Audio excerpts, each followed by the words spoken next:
Hello and welcome to Van TV Media.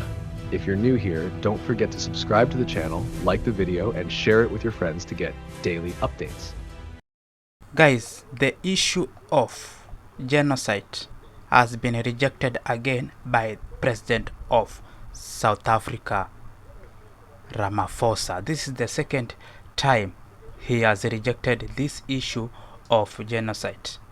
Let us affirm that as South Africans, we are all of the same soil, and that we will never renege on the promise of equality, justice, and freedom for all, as promised by our Constitution.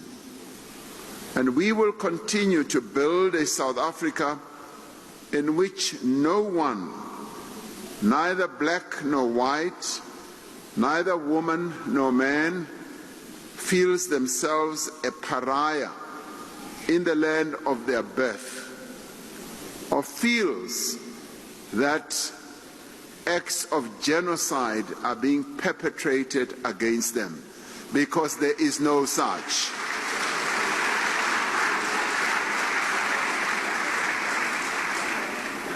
We owe this to the spirit and to the legacy of the great Dumanokwe, who stood for non-racialism throughout his life, who stood for justice, who stood for equity and fairness. Like many of his time, he cherished a dream he never got to see fulfilled. And he has planned to go and visit President Donald Trump and to discuss about this issue. Remember, this is after 49 white Africans who were flown to USA in claiming that they were being oppressed, they were being discriminated by the people of South Africa. Those people who were the farmers, land was taken from them, they were killed. So this is the things all that was brought about that issue for them to be taken to USA by Donald Trump.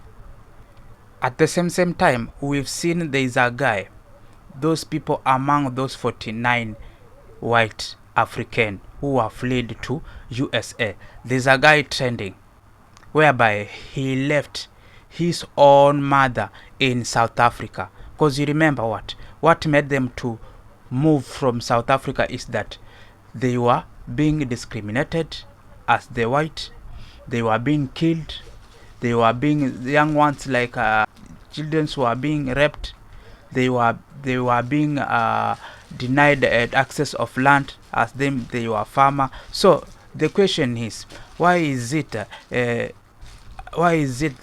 you leave behind your mother, the one whom you are supposed to give first priority, and go to somewhere without her? So that is the question that people are asking in this on all social medias about that issue, that man who left behind his mother. Just listen to what he said about that during the BBC interview. I had to leave a 5-bedroom house, my car behind, my dogs behind, my mother behind. There are voices out there, including the South African president, who has called you cowards. Yeah. You've got other Afrikaners who are saying that you're not refugees, you're opportunists, that you've abandoned the country. What would you say to those people? I had to leave a 5-bedroom house, which I will lose now because I'm not going to pay for it. My car behind, my dogs behind, my mother behind. I didn't come here for fun, but my children are safe. If you're white, you're wrong in South Africa. You're a land thief, you are a racist. I had nothing to do with apartheid. Nothing. What was it like when you were greeted by the Trump administration? It was overwhelming. I didn't expect that because I thought we're going to be in a shuttle bus, taken somewhere, and we will start working. All of us that is there, we know we're going to start here from the bottom because we are the new people here. We're going to start from the bottom. All right. Also, there are some of the Africans who refused to go to USA with the other people who went to USA. So this USA, these people are not happy with what happened to these people to be taken to USA. They are not happy at all. This is not they are not happy at all. They said that the whole issue was not good, whereby they were supposed to solve their own problem.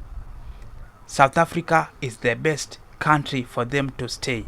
To the 50 Afrikaners who fled to the US, calling themselves refugees, you are not refugees. You are just a case study of white flight dressed up as martyrdom. You're not escaping violence, you're escaping equality. South Africa didn't chase you away. You ran. Yes, South Africa is one of the most violent countries in the world.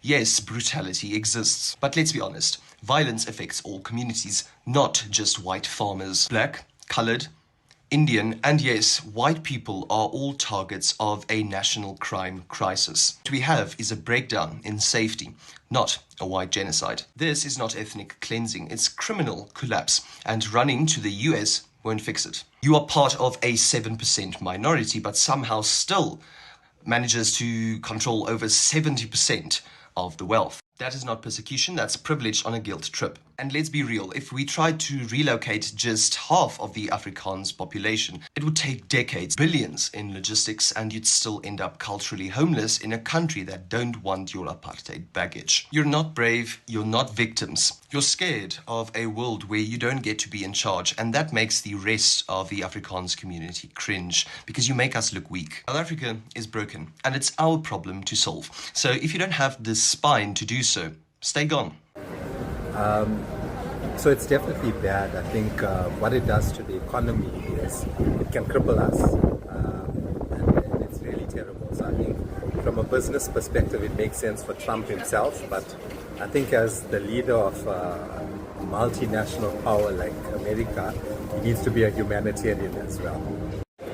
Yeah, I don't think much of what he says can be taken seriously. He's saying it just to get a reaction. I don't think he's thought it through properly, and I'm hoping that the people here don't take... See, these white people in South Africa, some of the white Afrikaners have agreed that those people who went to America, those 49 people who went to America, they are not what? They are not refugee.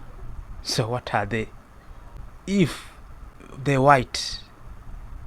This is the white people. This is the white guy. Let me say the white guy has declared that those people who went to America with the status of refugee, they are not refugee. They were not escaping violence. They were escaping equality. The equality is the one that they were escaping away from South Africa. They ran away from South Africa. They are not ready to go to stay in America. So what was the plan behind this thing of white African being given status of refugee and being fled to USA? We've not